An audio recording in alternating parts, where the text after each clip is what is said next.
प्रत्येक व्यक्तीचा हा लाईफस्टाईल वेगळी वेगळी असते।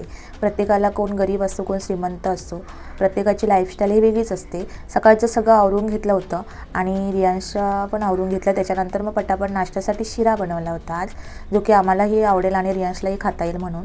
आणि मग इकडे सगळं आवरून घेतलं। आपल्याला जे कामातूनच मोटिवेशन भेटत असतं आणि काम जर करत राहिलो ना तर अजून काम करण्याचं मोटिवेशन भेटतं आणि अजून आयडिया भेटतात। मग घर सजवण्यापासून असतो किंवा काही असतो।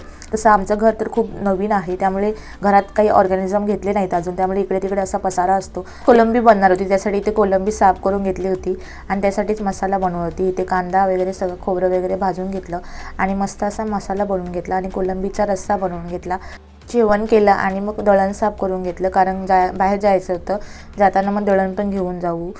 आज किचनमध्ये एक नवीन वस्तू घेतली होती, जे काही भांड्याचा रॅक असतो तो घेतला होता आणि त्या असं यांच्याप्रमाणे अटॅच केला होता। तो मस्त असा सजवला। तर भेटूया पुढच्या ब्लॉगमध्ये, बाय।